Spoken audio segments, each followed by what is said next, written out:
Into Contact Talk Radio. And on tunein.com, hing.fm, and UpSnap Mobile. Contact Talk Radio.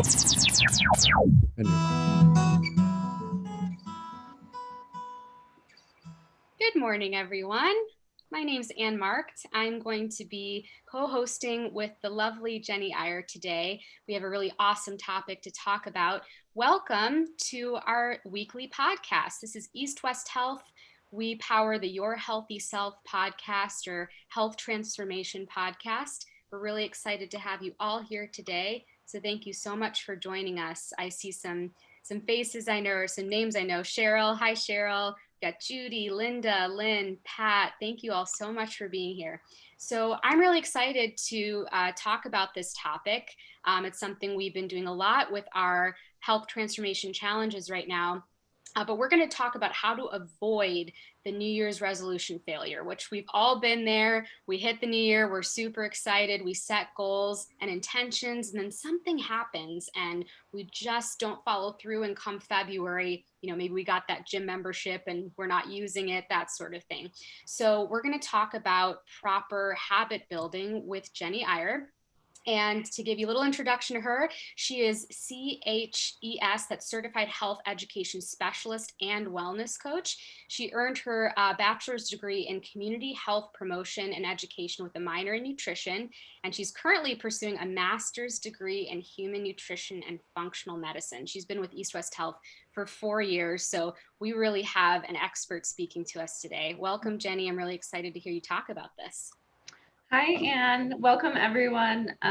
So excited to be here today. I feel privileged to be able to share a little bit of what I've learned over the last 4 years working at East West Health, Anne and Jeni, and throughout my education, working with patients one-on-one. I'm excited to join you all today. I like to start by saying a little bit about me and my story, and hopefully some of you can kind of relate to my experience with my health. But I was actually a collegiate cross country and track athlete. And I was at a point in my life when I was 19 years old and I was getting out of the car to walk into Target to buy some groceries and probably spend too much money. And I remember this scene so vividly in my head because I got out of the car and I was in so much pain and I just didn't feel well. And I thought to myself, man, I'm 19 years old. I have my whole life ahead of me. I'm doing everything that I'm supposed to be doing. I was running 50 miles a week. I was eating really well. I was getting 9 hours of sleep and I had great relationships, but I just didn't feel well. I was experiencing some hip injuries. I felt like my body was just like this big balloon of inflammation. And so fast forward, I ended up quitting my collegiate career early because of kind of the injuries and the inflammation that I was experiencing and coming to East West Health. And to be honest, I didn't know anything about functional medicine at the time. And I didn't truly know what I was getting myself into. And I learned about my personal health through the services that we offer at East West Health, through diagnostic testing, seeing what was really going on, seeing what was the root cause of my inflammation. And I have learned what health means for me, what it looks like for me on an individualized basis. And so even though I was checking all the boxes and doing all the right things 6 years ago, I look at myself now and I can truly say that I am healthier now and I feel my healthiest. And so for anyone that's new and might be thinking of engaging in our services at East West Health, I believe in it. I wouldn't be getting my master's in functional nutrition if I didn't believe in it. It's changed my life. So that's a little introduction on me. I hope that each one of you can find what's going on with your health and get to the root cause of what's going on with your health. But today I just want to kind of talk about the title, Your Healthy Self, which is the title of this podcast. And I want you to kind of visualize in your mind the past couple of holiday experiences that you've had with family, with friends, Obviously, it's going to look a little bit different this year. But I want you to visualize who were the people that you were spending your time with? What kind of foods were you eating? What kind of physical activity were you or maybe not engaging in? Were you practicing any kind of breath work? Were you practicing meditation? Um, and I want you to just kind of visualize these past holiday experiences in your mind and what that led to. And now I want you to, we'll do this at the beginning and the end of this podcast, but I want you to visualize this holiday season. What kind of influence can you have on the people around you, the people at your gatherings, your family members, your friends? What kind of foods could you maybe modify to take out some anti-nutrients and put some positive nutrients back into those foods? How can you influence the people around you to be a little more physically active? So that's kind of what we're going to be talking about today, is utilizing this time that we have during the holiday season to start health habits, which seems crazy to think about because I think oftentimes we think this is the time to put off our health. All right, so I will just jump in. I want you guys to think of reasons why it is so hard for you to create health habits during the holidays. And does anything come to mind for you why it might be harder for people to create health habits during the holidays? Yeah, this just came to mind for me. I have a very similar story actually. And I remember in college, I was starting to get into health and wellness, and I would develop my own healthy habits. And then I'd go home and I'd say, okay, I'm not going to eat the things that I typically eat. I'm not going to fall back into that pattern. And I still fell back into that pattern. And I think it can be very difficult when we have family around and we're so used to eating a certain way. Maybe we feel self-conscious. I think that's the thing that comes up most often when I've talked to patients in the past is, well, what are they going to think if I don't eat the dessert? Like I'm going to offend them, or, like what do I do in these situations that can actually bring up a lot of stress? But the good news is you can move past that. I just remember that was something that I struggled with in the past during holiday meals. Yeah, absolutely. There's food and eating is definitely a social thing, right? We engage in these social gatherings with people that we love, and we feel maybe a little bit of pressure to eat the things that everybody else is eating. That is definitely a real concern. Some other things that I thought of, we have busy schedules, really, really busy schedules. So we take our normal lives of potentially working full time or being a mom or a dad, having kids, having responsibilities, trying our best to engage in health and wellness, right? We have so many things that are going on in our lives. And then we add in holidays and all the festivities that go along with that. And then we have to spend hours and hours shopping for family members online or going to the mall. We might be, going to 10 or 11 parties that holiday season. So we're so busy. We have these schedules that are just jam packed. And so to say, oh, I'm going to go and I'm going to exercise for 30 minutes today, and this is a new habit that I'm going to start, that's a really hard thing to squeeze into your schedule. So busy schedules is one.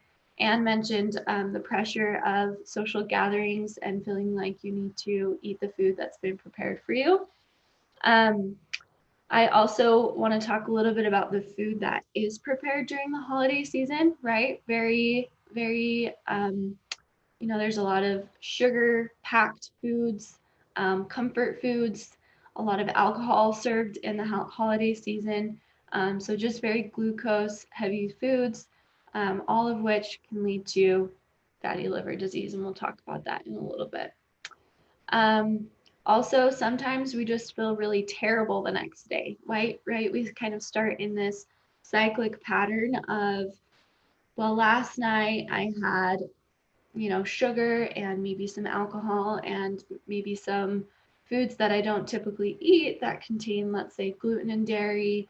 And the next morning, do you think you're going to wake up and say, I'm going to go exercise for 30 minutes? I feel great. No, a lot of people feel really, really terrible the next morning when they wake up. And so in order to start a new thing, a new habit the next day, it's difficult. Something that I was thinking of that I personally have experienced is something called decision fatigue. I don't know if anyone has heard of this, but the definition of decision fatigue refers to the deteriorating quality of decisions made by an individual after a long session of decision making.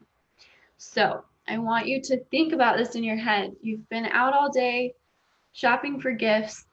I don't know about you guys, but that is stressful for me. I like to be a good gift giver. And so, I might be online shopping or I'm at a mall and I'm thinking about gifts for my husband and my parents and my siblings. And, you just kind of go back and forth all day. And then maybe you've been making decisions at work as well that week. And by the time you get home at 6 or 7 p.m., and you think, now I have to think about what to cook for dinner tonight. And it's just like, oh, I can't do it. I'm going to order a pizza or get takeout on the way home because I just don't have the mental capacity to make one more decision, especially a healthy decision, right? I just can't drive to the grocery store and compile some kind of healthy recipe to put together in my mind. So decision fatigue is another reason that I find it's hard to start healthy habits. The fifth reason that I found is a lot of times I find that with patients and even myself sometimes, there is this idea of dichotomous thinking, this black and white, all or nothing mentality, right? So I'm either eating well, going to the gym, drinking 70 ounces of water a day, eating my greens, or I'm not. I'm doing all of the opposite things. Um, so that's a really harmful mentality, right? Black and white, all or nothing. I'm in or I'm out. I'm on vacation or I'm not. I see that a lot within my patients. Okay, so those are the reasons that Anne and I came up with. And if any of you have comments or reasons why you find it hard to create health habits during the holiday season, we'd love to hear from you as well. We have some good ones, Jenny, if you don't mind me sharing. Yeah, It absolutely. says that years and years of traditional treats that signal holiday times. Absolutely. My grandma was, she said we're part of the Clean Plate Club. So we had to finish everything on our plates. That was just what we had to do. They're hard to overcome. Yes. Nothing says Christmas more than sugar. I agree. Sugar, gluten, dairy, very addictive. Sandy said stress and being tired, we grab what is easy to eat. Like you said, if it's decision fatigue or physical fatigue from stress, absolutely. Our bodies just crave instant energy. That's a great point. And I listed the things that Jenny mentioned in chat so you can reread them. Bev said decision fatigue could also be low blood sugar. Yes, absolutely. We run on fumes for 6 hours and suddenly we're starving and it's really hard to say no to things. I always tell people don't go to the grocery store hungry or you don't know what you're going to come home with. These are all really good points. And yeah, I remember, like you said, feeling terrible the next day or like for a few days after. And I would actually eat more in the moment thinking, well, I better just, get this all out of my system now. And then I'll start fresh on Monday. And I realized how detrimental that thinking was to my body if I would just binge like crazy on things in the weekends and then just say, oh, I'll start fresh at the beginning of the week. I noticed that happens a lot too. It wasn't until and we'll talk about this later, but I developed win-win habits where I can feel good now and later. And I'm far more likely to do that than what I call win-lose. I'm going to feel good now, sure. But then the coming days, maybe even a week. It takes a while to get back to normal. So I call that win-lose. I'm really not winning in the end. And Bev said it takes me so long to shop at the grocery store because I read labels. Sugar has many fake names. Yes, Bev, it does. And Bev is in our challenge, and we went over all the names of those fake foods so that you feel informed. That's probably the biggest thing. I don't know if you notice this, Jeni, with teaching clients is there's a lot of fake advertising, and saying healthy on a package is allowed when really we know it may not be healthy at all. So it's really important to be informed as to what you're actually putting in your body. And then lastly, Lisa said something I've been thinking about. Why, with winter weather, do we crave comfort foods, traditionally carb heavy foods? Is it habit or actually a physical pull of the body? I love that, Lisa. Jeni, what do you say to that? Yeah, that's a really great point, Lisa. I think part of it is partially because of the weather, right? It's cold outside. When it's cold outside, I want to come in, I want to warm my body up with some yummy soup, something like that. And traditionally, a lot of warm foods are potatoes or mac and cheese or meat and potatoes. Some of those carb heavy foods tend to be some of those warm foods that we crave. So what I like to talk about in these moments, Lisa, where we talk about I crave something, is I want you to think about what happens psychologically when you're craving something. Is this, take a moment and think to yourself, what will serve me best in this moment? Could it be possibly that you're actually thirsty? Could it be possibly that you're craving some kind of emotional support? I've actually heard that one from patients a lot in my practice. That feeling of I want something to comfort me could be an emotional piece. Um, Maybe you really are just craving, I don't know, some meat and potatoes or some hearty soup, and that's okay too. But what I want you to think is that's going to be what I call your sometimes food. I really try and remove labels when it comes to foods. I want to remove the labels of this is good food and this is bad food.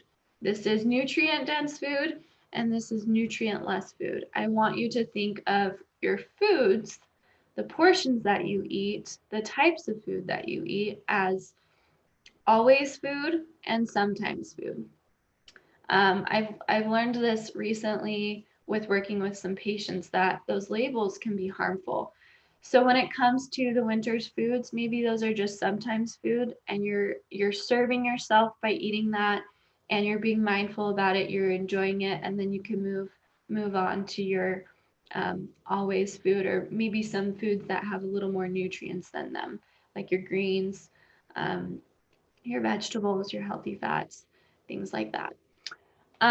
So I want to talk a little bit about why it's so important to start your health habits now instead of at the new year. And if you guys have any comments, feel free to comment on this as well. Number one is preventative health. I have a community health background, and so I spent 6 years of my life learning about how important preventative health care is. Um, we are really, really grateful for our acute medicine that we have, our conventional Western medicine that we have here in the United States, saved hundreds of thousands of lives, and it's important. Um, but what we find is that we lack when it comes to preventative medicine. We're having individuals live a lot longer with a lot more chronic disease. So maybe we're living to be 20, 30 years older than people who have come before us in our families. But for those 20 or 30 years, we could be experiencing chronic disease and chronic illness, such as, metabolic disease, cancer, type 2 diabetes, some of these chronic health conditions that are so prevalent in our lives. And the way that I help people visualize preventative health care is I want you to think of a long road, maybe, I don't know, a mile or two long. And at the end of this really long road, it drops off and it's a cliff, right? So at the bottom of the cliff, there's an ambulance waiting for you. So you have this long, long, long road where you can put up barriers and blockades and prevent yourself from falling off the cliff at the end of that long road before you drop. And that ambulance is there to catch you, right? So we've got that acute care. It's ready to come help you at the bottom, but you have a long period of time where you can prevent yourself from falling off the cliff.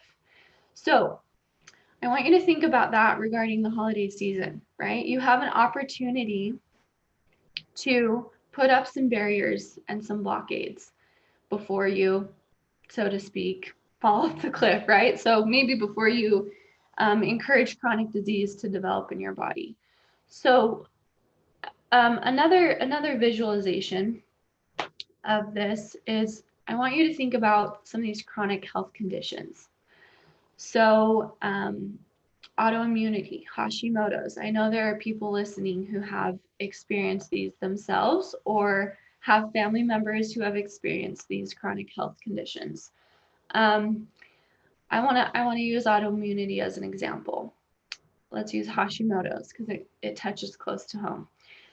Hashimoto's is kind of like a big forest fire, right? There's a lot of things going on with Hashimoto's. You have leaky gut, you have systemic inflammation, you have dysbiosis in your gut. There might be some anxiety or depression associated with that. You could have skin problems. You could experience fatigue. These are all, even just one of these symptoms is enough to send someone to the doctor, let alone 5, 6, 7, 8 of them. So I want you to picture this disease as like a big forest fire. Okay, so if you have a forest fire going on, are you just gonna dump one bucket of water on it once in a while and then just keep throwing gasoline on it the rest of the time and just hope that it stops? No, you're gonna get as many fire hoses as you can. You're gonna get as many airplanes in the sky with buckets of water, and you're gonna attack that thing until it dies. So that's another reason to really start health habits now is preventative healthcare, but also attack the problem now. Put as many fire hoses on your fire and really start solving those problems now. And we're going to talk about what exactly those steps and those action items look like. So you're just trying to prevent unnecessary damage. You're trying to prevent making the problem worse. Then you're going to avoid having to make it better in January, right? So when people say, oh, well, I'm just going to enjoy December and then I'll start in January, I want you to think about everything that could lead to making that problem worse. And you'll just have to backtrack in January and fix even more damage at that time. You're making your fire bigger, you're adding more gas to it. So I want to talk a little bit about putting things off. So maybe you're at the grocery store today and you think, I'm gonna try a new vegetable. And maybe it's leeks or rutabaga or kale or something like that. And you're about to do it and then you just say, oh, well, I didn't really plan for this, so I'm gonna do it next time. And then next time you're at the grocery store and you've completely forgotten about those leeks or that rutabaga or that kale. It's out of your mind. And so you never do it. Forgetting is a big portion of starting healthy habits, right? Sometimes we just simply forget. We forget that we made a goal. We forget that we created an action item. That time has come and it's Monday morning and we're going to start a workout and now it's past and we've just simply forgotten. And so we're going to talk a little bit about the psychology behind creating habits in just a second. Anne, is there anything you would add on why it's important to start health habits now instead of at the new year? Yeah, I've made the same mistake and I realized that I'm going to be no different now than I am in the new year. The mental piece is what would always get in my way. So I was actually setting myself up for failure by telling myself to wait till that Monday or wait till that new year. I had to have a really strong why statement in order to get me through those inevitable obstacles. And it had to become not just a resolution of like, I'll do this for a short period of time, but I'm choosing to change this for the long haul. And then it becomes such a pattern and habit that it's like brushing your teeth. But it starts with the mental habit of making that choice. And you reminded me that, yes, we need reminders. And there's James Clear mentions this, but he calls it the 3 R's, or you could say cue routine reward or reminder routine reward. But I'll tell my clients, hey, don't feel bad. We're forgetful humans. You have to have that initially in front of you. Like, say it's taking a supplement, put it right out on the table, put it where you usually make your breakfast or other meals, and then you're far less likely to forget. Otherwise, yeah, we won't even start the habit to begin with, and making sure that there is that healthy reward factor. Probably best to do something that's not like, oh, I'll go for the run and then eat the chocolate after. More something like, what are you getting deeply? Like, is it rewarding your soul? Is it rewarding your brain, something that excites you? And then we'll anticipate it, and it's far more likely to be consistent. Yeah, absolutely. And a lot of times the reward just naturally comes with creating a healthy habit. So if you were, to go for, let's say, a 20-minute run, and you're naturally going to experience an endorphin high after that run. And so that could be your personal reward for the day, feeling like you have more mental clarity, feeling like you're in a better mood.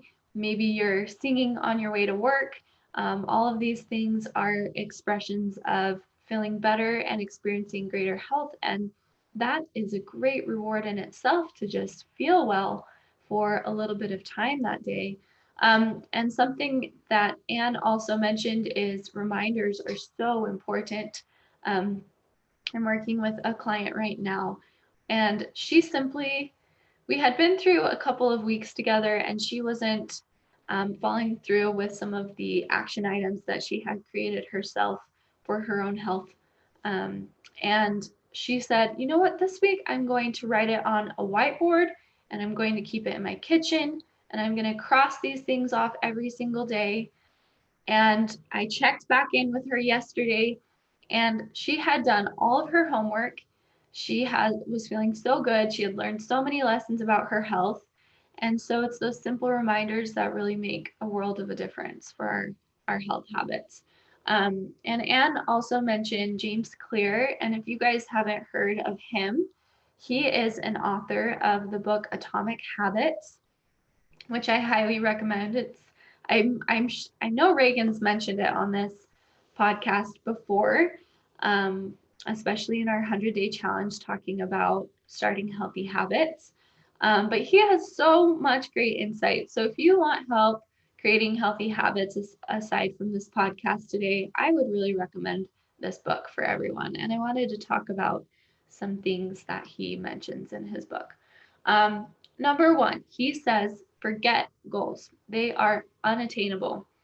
And goals typically encompass something much larger. So examples of goals would be, I want to run a marathon next year. I want to lose 50 pounds. I want to reverse my type 2 diabetes, right? These are big, life-changing goals that take a lot of time to get to that point. So if you have a goal of, I want to run a marathon by next August, and tomorrow comes along, what are you going to do, right? It's so hard to know where to start when it's the next day, it's Monday morning, and you have this goal of running a marathon next August. And it's like, where do I start? It's so overwhelming. So try setting small, attainable goals. So maybe you start with, I'm going to run for 2 minutes tomorrow morning. 2 minutes. And it needs to be something that you know you can do. You think 10 out of 10, I can do that. I will set my alarm. I will have my running clothes ready. I will get out of bed at 7 a.m. and I will run for 2 minutes tomorrow morning. And even though that might seem so simple and so easy, once you get up and you achieve that small action item, something clicks, something mentally clicks, and you think, okay, I did it. I took the first step. I experienced this a lot in my master's studying. It is so hard for me to sit down and think, I'm going to study for 9 hours today, and I'm going to be done studying for my exam after this day. That is so overwhelming for me. Whereas if I tell myself, I'm gonna start for 10 minutes and I'm just gonna kind of get into my studying. I'm gonna look over my notes for a minute. I'm gonna make 2 or 3 note cards. Then I can ease my way into that, and I naturally just kind of follow through with the studying process. So, number 1, forget goals, they're unattainable. Number 2, choose small, seemingly unimportant habits that feel too easy. Um, I like some quotes that he has about these small habits. He says, habits are the compound interest of self-improvement. I love that statement. Um, Compound interest, right? We all know, well, hopefully we've had positive experiences with compound interest and not negative ones. But you think about maybe some investments that you've made in your life where you've put in $20 a month or $50 a month or $100 a month and watched it grow over the period of your lifetime. And then you get to retirement age and you have this great retirement fund that you can go enjoy with the people that you love. And that was a result of your small, consistent investments.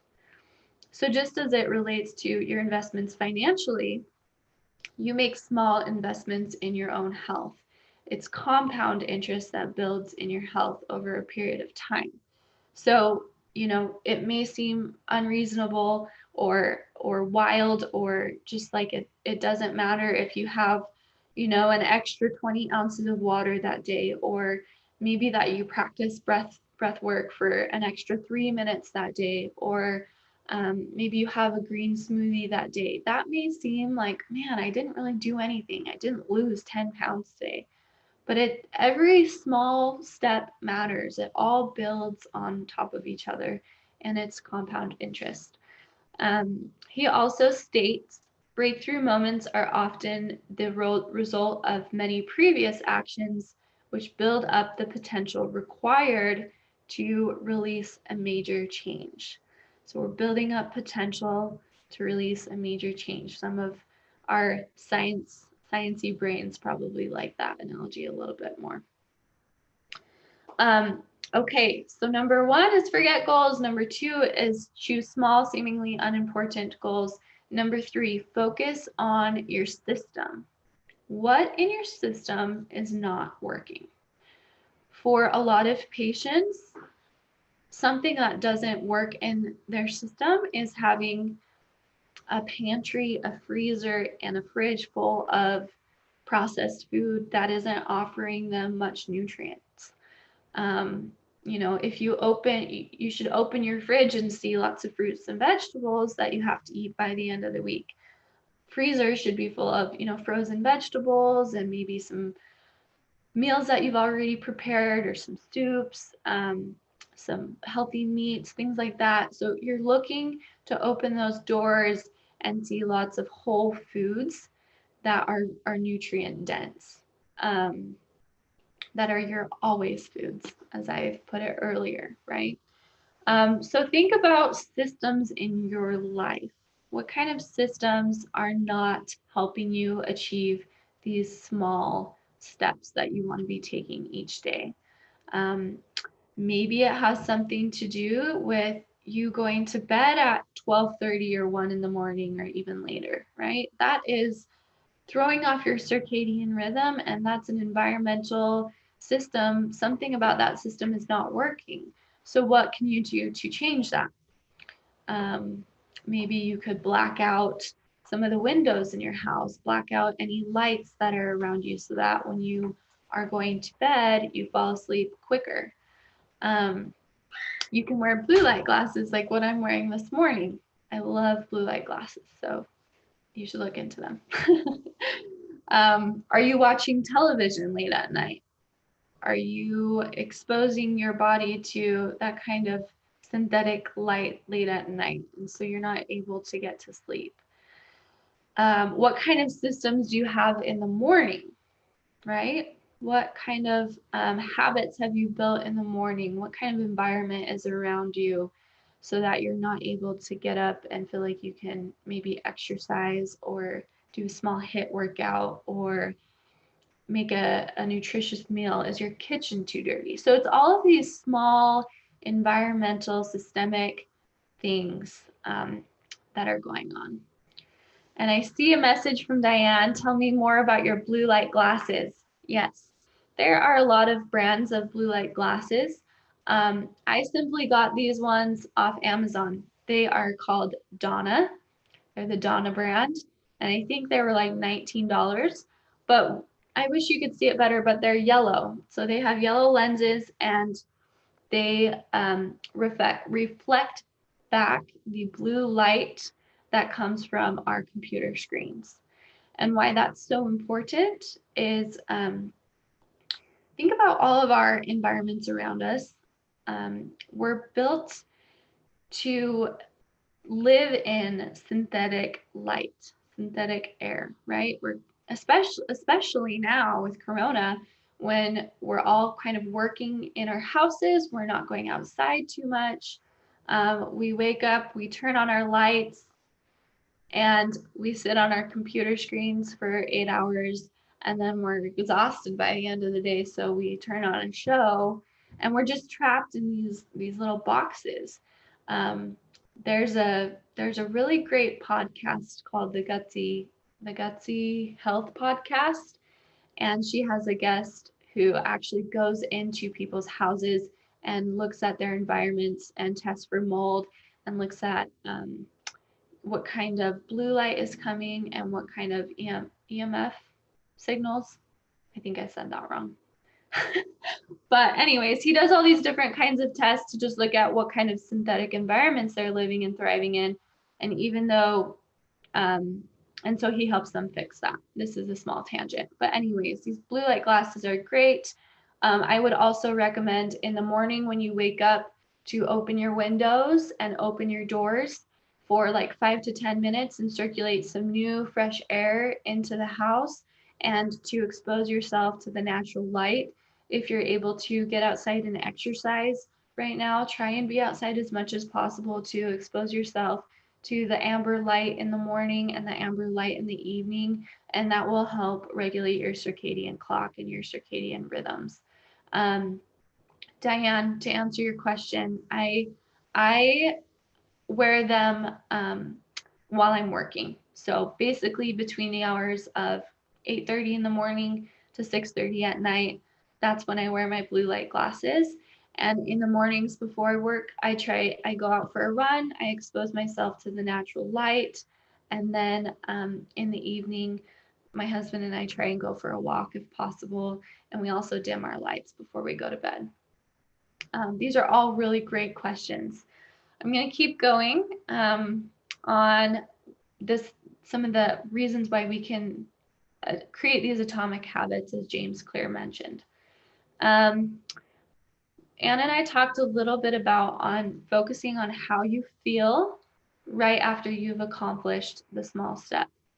How are you contributing to what I call your new health identity, right? So we have these health identities. One example of a health identity would be, I don't exercise. I don't have time for that. I binge drink alcohol on the weekends. I don't see the point in health because we're going to die anyways. This is actually something that one of my patients has told me. So this is a real health identity.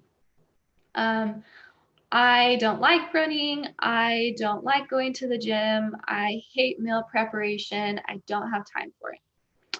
So that's one health identity. Then I want you to visualize what you want your next health identity to be. How can you change that into something where you are becoming who you want to be, where you are contributing to your purpose and the people around you? Focus on how you feel as you continue to achieve those small steps. Are you continuing to contribute to your health identity? So a lot of visualization happening throughout creating these atomic habits. Anything else that you would like to add, Anne? Um, Let me see here. Yeah, this is such good stuff. I love talking about habit change. It's seriously one of my favorite things. Um, this is something I'll share too. So I did accumulate a habit building 101 document. It has some James Clear in there. It has some Charles Duhigg in there. He's another habit building person. But I just wanted to make mention that uh, things that are important for sustaining any habit long term are community, accountability, and your belief system, like you're talking about. Who do you believe you are? Versus like who you're fully capable of being and standing in the power of your own language. And something that happened yesterday on our habit building challenge, I just want to make mention of, is that Christy has been on so many of these calls. She's been on our 100-day challenge, and she has lost 18 pounds with Wow. simple daily habit changes. And someone asked her yesterday, what have been like your top three? Because we've learned a lot of different things. And she said, breath work, not going to bed late at night, and intermittent fasting. But that being said, those things have been, sort of on our radar for a while. To me, the most important thing is why she chose to do that for herself and her family, because that is what's carrying her through any challenges, alongside where her accountability, where her community. She's been so grateful for these calls and how much this has supported her. So I loved that so much. We love Christy and Bev. Bev's been in our challenge too. She increased her muscle mass in a very healthy way. So way to go, Bev. Yeah, this really works. And suddenly, you wake up and it's been 6 months of doing something, very small, incrementally and consistently, and making that, your focus instead of that long-term goal, and you're in a completely different space as a person. It's amazing how quickly with these habits you can transform your life. Yes, absolutely. Love those patients, and I love what Anne said. It's it's amazing how quickly it happens. When we expect change to happen, Monday morning and it doesn't, that's the wrong mentality. It's that mentality of I'm just going to keep doing these small steps, and then you'll wake up one morning and you'll say, "Oh my gosh, my health is transformed. I didn't realize, how quickly this would happen."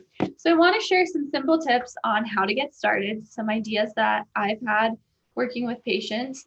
Um, Number one could be as simple as tracking your water intake. Get a water bottle with those ounces marked on the lines marked on the bottle. Get an app on your phone. I've tried everything myself, and for some reason I really like the app right now. I like clicking on my phone and making that number go up. I try and drink 70 ounces of water a day.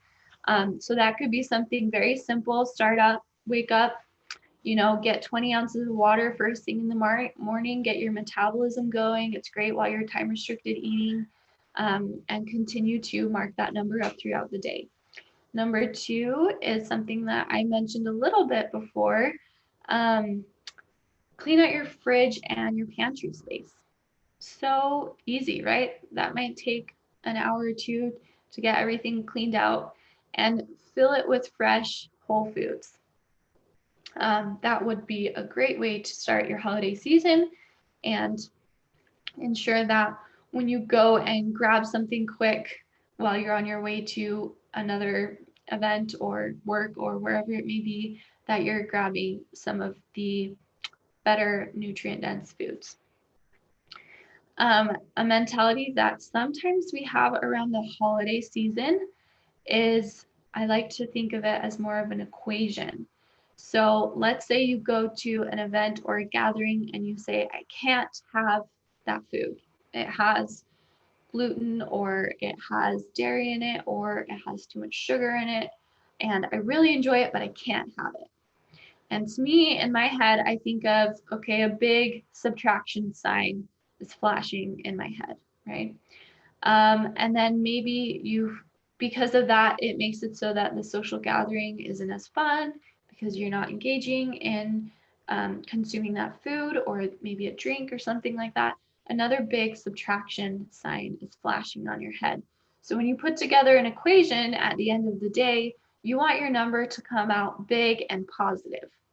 So what else can you add into your routine? These small habits, what kind of small habits can you add into your routine that are positive signs, addition signs? It could be modifying something that you bring to the party that you can eat, that you really enjoy, where you feel like you're influencing that party for good. That's a big addition plus sign flashing on in your brain.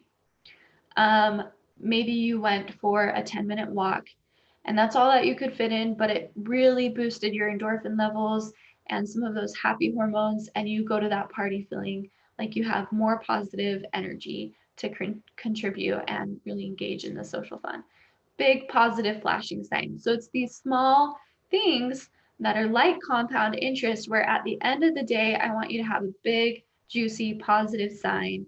I want you to feel like you have abundance and positivity and goodness in your life instead of negativity, big subtraction sign, if that makes sense.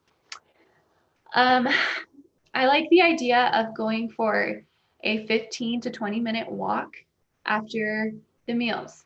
Grab your people and go for a little walk. It's, if it's freezing outside, grab coats, bundle up, it'll be fun, and just go for a fun walk.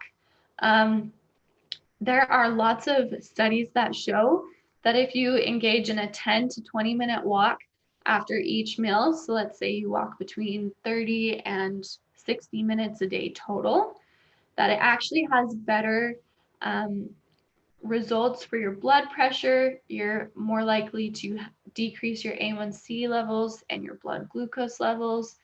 And so it's, again, that compound interest idea of you don't have to wake up and do an hour and a half of running to get these results. You can just create these small habits of, okay, I finished my lunch, I'm going to go for a 10-minute walk really quick. And it's actually going to be better for your health. You're going to see a decrease in your inflammation, decrease in blood sugar levels, etc. And I know we're short on time, so I want to wrap up with a quick story. My husband is a great example because he eats really well. I feel like we engage in a lot of healthy activities, but he does not like to exercise. He'll go on a 12, 14-mile hike with me and be just fine, but daily exercise, he does not enjoy. And so we set a goal together to have him do 15 minutes of HIIT exercise 3 days a week. And you guys, he started this month.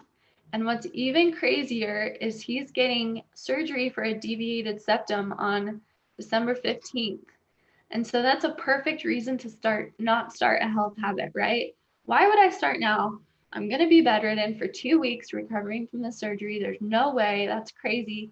But he has been doing it, and I'm so proud of him, because even though he will be recovering in bed for 2 weeks, he knows that he started it. And so when he comes out on the other end of that surgery feeling great, he knows he can continue that habit. So that's another little example, and I know we're short on time. So I love that, Jenny. And you reminded me, I posted this in chat.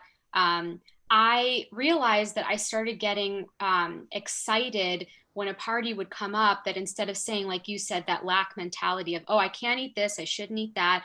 What if I can bring things to share with other people that are a win-win? I feel good now and later. They get to try it, and maybe I even turn them on to something new.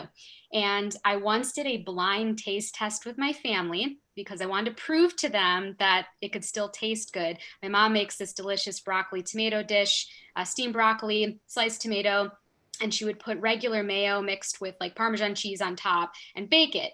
And I said, we're going to do a paleo mayo that's cleaner. There's no sugar added. It's by Primal Kitchen. And she actually did it with me. She made 2 dishes, one with the traditional, one with the paleo.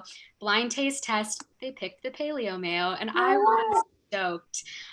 So that's just something where I love bringing those desserts. I did the same thing. I knew there'd be cake. I'm a sweets person, I must admit, but knowing that was going to be there, I brought a chocolate avocado mousse with stevia And my cousin's actually vegan, so she got to enjoy that with me instead of the cake.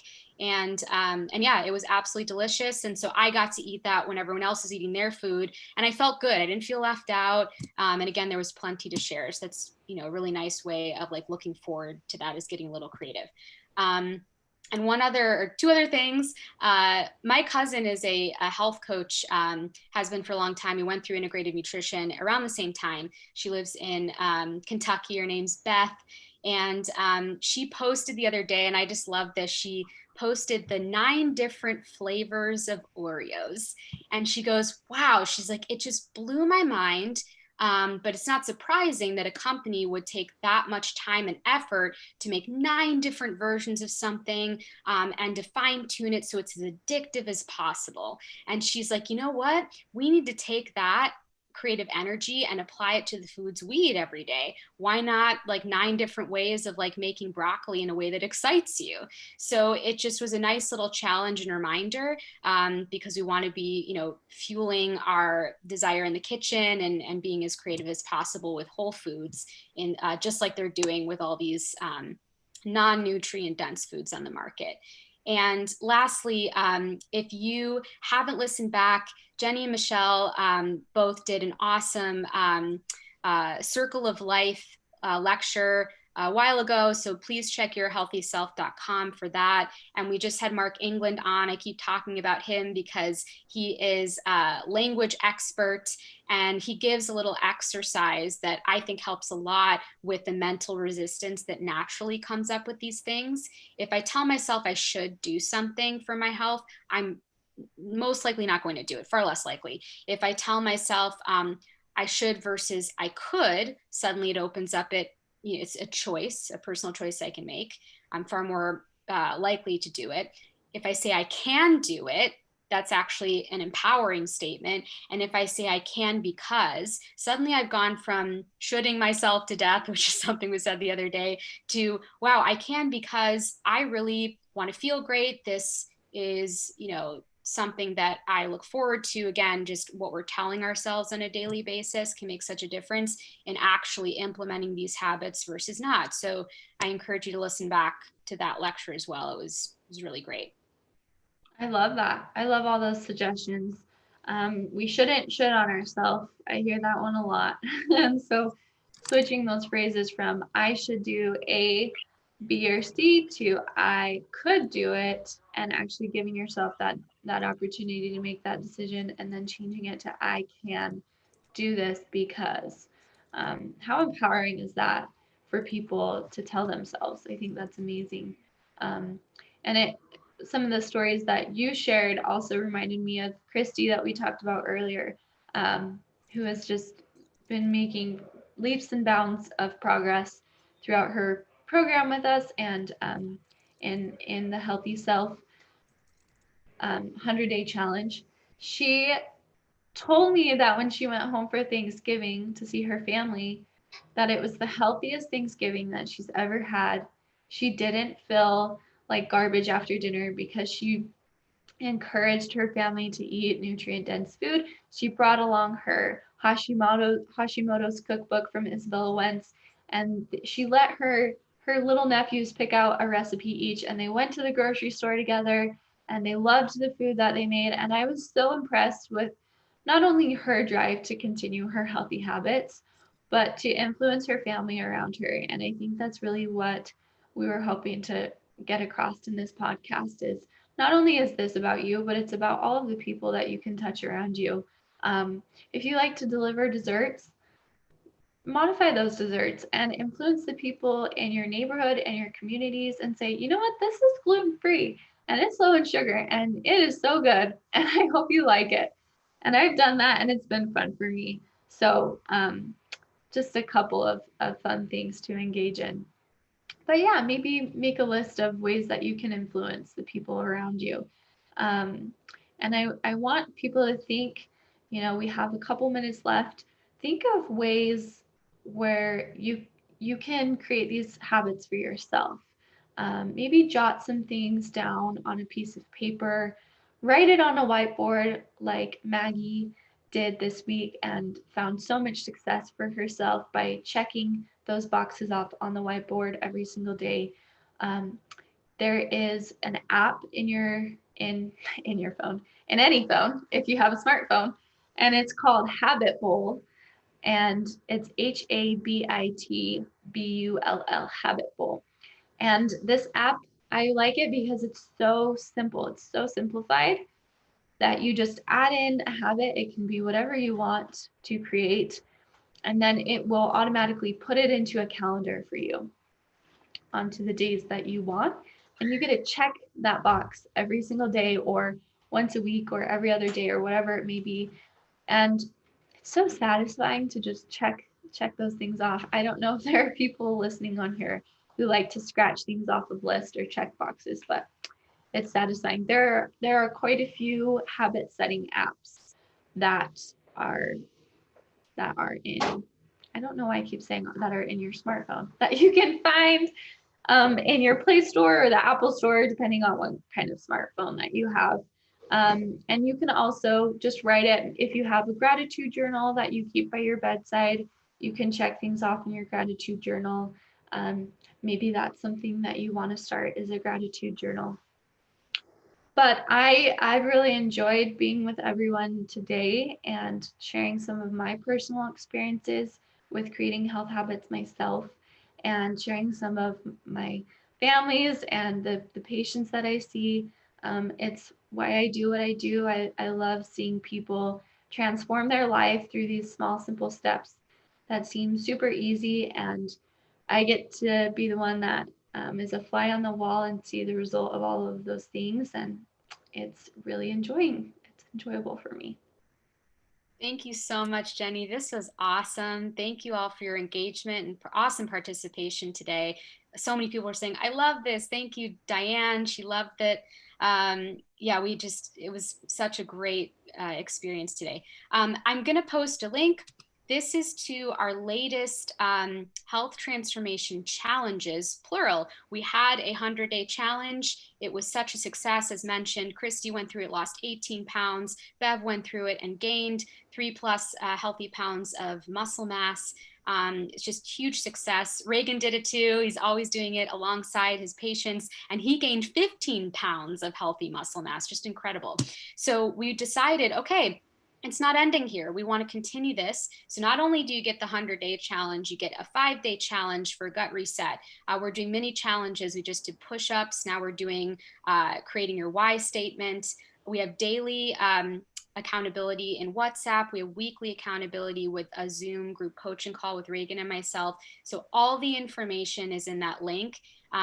It's the perfect way to implement everything we've been talking about and to start today, because we know it takes time. And so we want to be your guides on that journey and helping you fall in love with the process of implementing habit change and not waiting for the new year. Please don't do that. Get started today, even if it's as small as the habit bowl and saying, I'm going to write a gratitude list every day and go for a walk. It starts with those small, healthy habits. So again, thank you so much, Jenny. This was awesome. Thank you all for being here on the Your Healthy Self podcast. And be sure to check us out again next Thursday, same time, same place, 9 a.m. Mountain Standard Time. You can register on our website, acueastwest.com, click webinar. Thank you again, and I hope you all have a phenomenal day. Thank you. Bye, everybody.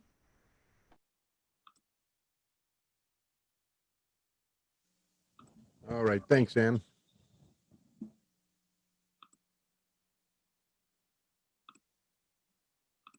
Okay.